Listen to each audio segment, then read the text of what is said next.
Hey everybody, it's Diddy Goose back again with another video. We're playing a 10-minute game again, and it's gonna be a chess game, of course.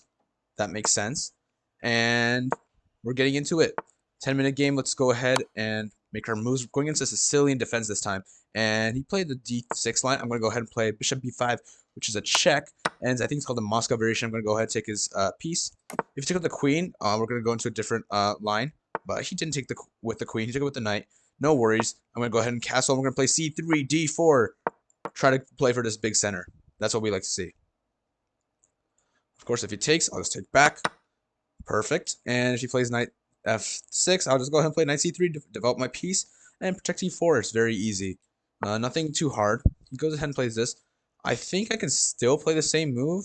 Something that is possible to be played is actually bishop f4, because then if he plays e5. Actually, let's think about this. If we play bishop f4 and he plays e5, if we take and his pawn takes, actually wait, yeah, not that's not very helpful for us actually. Unless we just bring our piece back here and we put a queen over here. I guess that's something. We stop him from castling, and that's definitely something possible.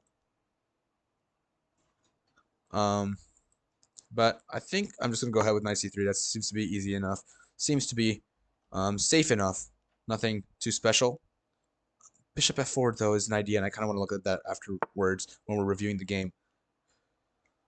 Um, is bishop f4 still playable? Let's see. If we play bishop f4 and he plays this move, and then we take, no, it's not playable anymore because he's already developed this knight, right? It doesn't seem to work anymore. What we could probably do is just play bishop e3, queen d2, and maybe try to play bishop h6 here. If we trade it off, then I mean, he loses his dark square bishop, and his dark squares are a bit weak. Maybe we could try to put like a knight and play around with that. That'd definitely be interesting. Let's see how that goes. He's got both of his knights on e7 and d7. These knights obviously are not going to stay here. They want to jump into the action at some point. But they are not going to be able to jump into the center of the board. All these squares are controlled by us. His knight could go here, but this knight's already protected. This knight could go to b6, and if he goes to b6, he is looking at this amazing square at c4. But he goes ahead and plays this move, which is very interesting. f5. f5 is fiery. He's going to be trying to open up this file for his rook over here.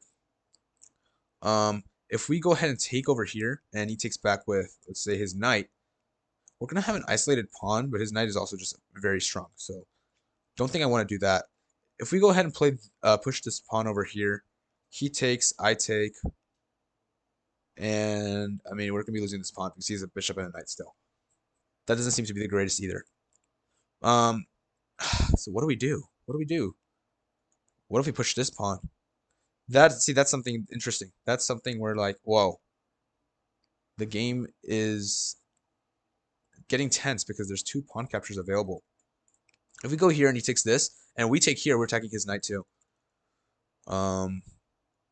Actually, something we could do is just play this knight over here.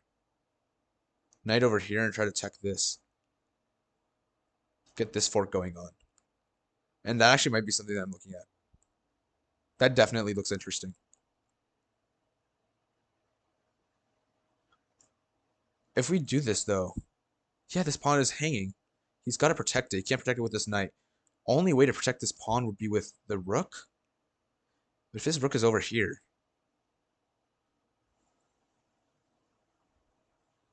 I feel like his pieces are not well coordinated.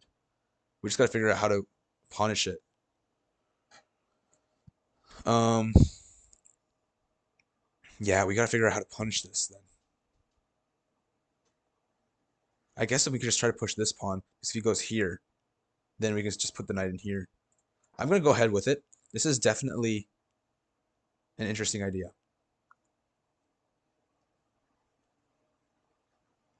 I don't know how else he can protect this pawn.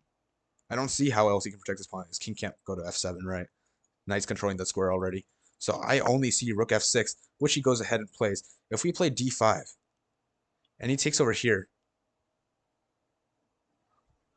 I'll take here. He takes with this. I go ahead take with check, and I mean I'm ready to put this piece in. I'm ready to play bishop here. I think this is an idea. This is definitely one of the moves of all time, and we're gonna try it out right here, right now. Let's get into it. If I had played e5 instead, he's just gonna take, and then if I take back, he's gonna take with the knight. So that's not the greatest. But his rook is in a weird spot, which blocks this bishop, which is why I really like this. My knight on g5 actually. You could push it away very easily, but right now he has other threats to deal with. He plays that move. Whoa, okay. That's very interesting.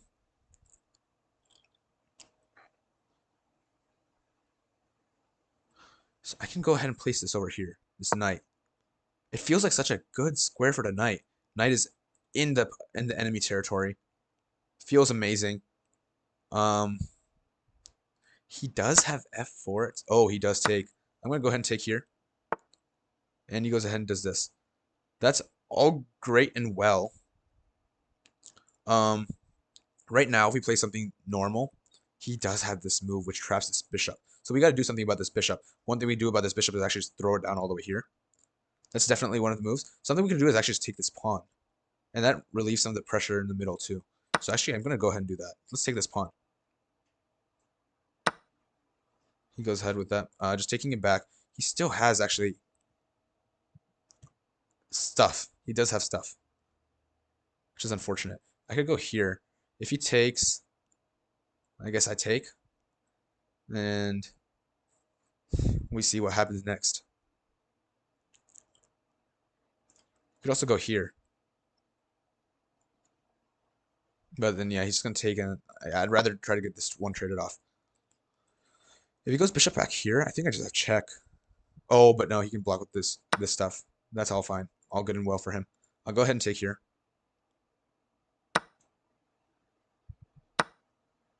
Makes sense.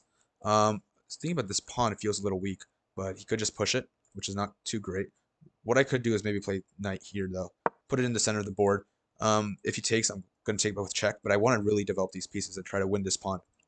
That's going to be the goal for this game. Winning this d6 pawn at the very least. That's why I'm trying to put this knight in front.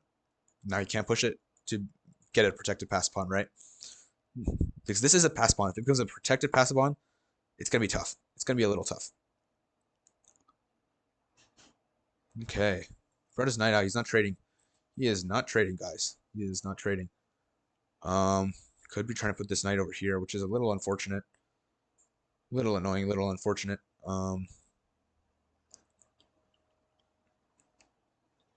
Thinking what can we do? We probably have to bring these rooks into the game.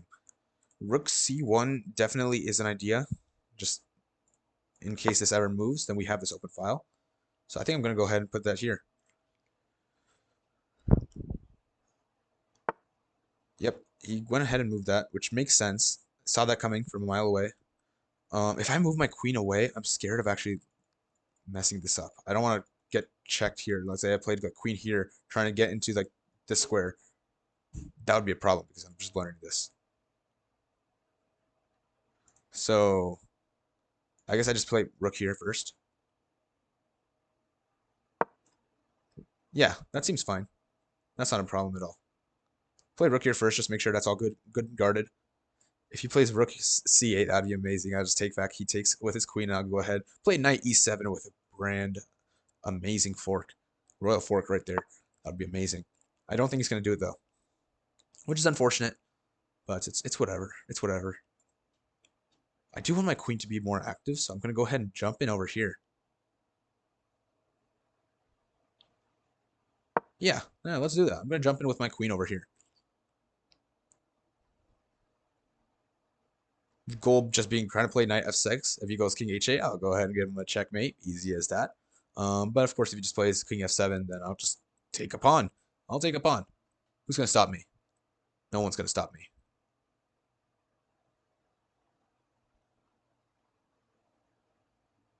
This knight actually makes it so that I can't put a rook here either, which is actually unfortunate. It would have been really nice to have a rook all over here. Rook c7. That would have been nice. And Oh, well, my opponent resigned, so I guess we don't have much of a game going on, which is really unfortunate. I was looking forward to that game. But we got to make sure that to review this game because there definitely was still one mistake. Let's go ahead and check that out. Let me go ahead and put this up on the screen. There we go. And here it is. Here is the game. It says we got 85.1% accuracy. Definitely is not bad at all. Looking through the opening, we played that Sicilian defense. Oh, the Canal main line. He takes and castles. He does this c3, d4, all perfect, good and well. Knight c3 is the best, and we definitely did play a very good opening. Over here, actually, we were thinking, what if we played bishop f4 instead? And it's playable. It definitely is playable. Knight c3 is the best move apparently. Bishop f4 is not too far behind at all, and it's still plus 1 point something. So you definitely are not losing your advantage. Um, that's fine though. I'll go ahead and stick with my knight c3. I think it was definitely a good move. I actually want to go through bishop f4. What can he do over here? Knight g to f6. Yeah, that's how he protects it, I guess. We play a4 trying to like push this knight away, but yeah, there's not much of a threat. So I think c3 was fine. Knight c3 is actually completely fine, and we're not missing out on anything. I played bishop e3, which is a bit of a mistake. I should have played this move now.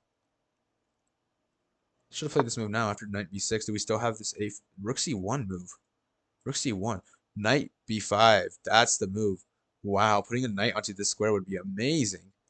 But after knight b5, he plays something like this. That's what I was kind of worried about. What if he plays something like this? Yeah, we just take... Oh, we take it, and this is just a free pawn. Right. Um...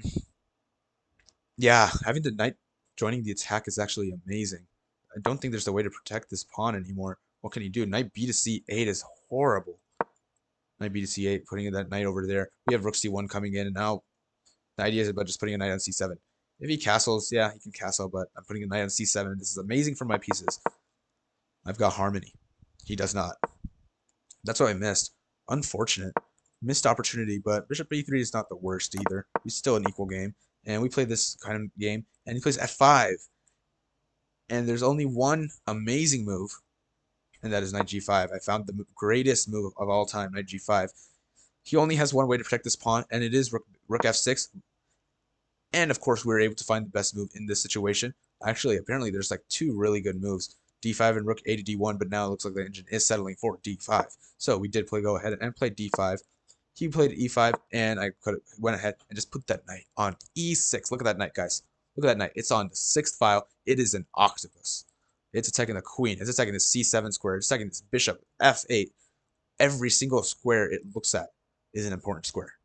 That is an octopus. That is not a horse anymore. That is an octopus. He goes ahead and takes it because a rook is just about worth an octopus. So it's a good trade for him. But, I mean, looking at the rest of the board, it's unfortunate. He goes ahead and does that. I go ahead and try to simplify because I am just up some material. We do all this. I go ahead and play knight d5, and I think all of this is fine. Over here, actually, I could have played queen h6 immediately. That's what I should have played from the beginning, apparently. And after queen h6, apparently the best move still is knight d4, which is horrible. I guess he can't do anything about this knight f6 stuff. That's really unfortunate. So we were actually just crushing with queen h6 immediately. But I saw rook ace c1 first, which is definitely not horrible. We're still winning. Come on, we're up quite a bit. But he plays this, I play this move, and we finally find queen h6, which is apparently an inaccuracy right now. It likes to open up the board first, which is interesting. Definitely interesting.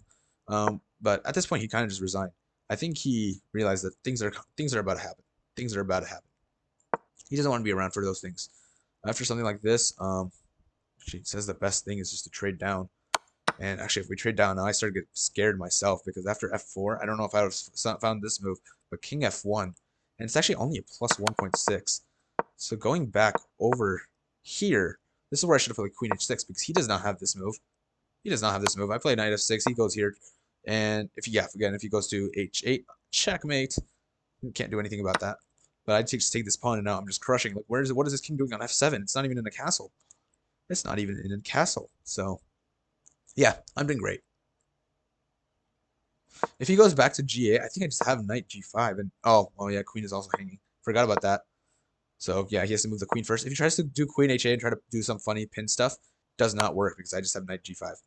check, and we can trade off queens, and I'm doing great. I'm doing great myself. We were definitely winning this game if we played that, but we did not see queen h6 immediately. It would have been nice to find this queen h6 move just a little earlier. But other than that, I think this game was almost perfect. Oh, and of course this very quick opening thing. He has no way to defend this pawn, and we have a knight out too, ready to jump in. We have all of these pieces ready to come in. He has nothing. His knights are on e7 and d7. What are they doing? They're blocking the queen. That's all they're doing. They're not looking at anything interesting. My 4 pawns control the center, dominate the center. He's not doing anything. We were definitely up, but this position still is very nice for white. But that was the Sicilian defense Canal main line, and I think that should be it for this video. It was a quick game and a quick analysis, but definitely a fun game, and I got some more rating points, so now I'm at 2058, and I will go ahead and see you guys later. Bye-bye.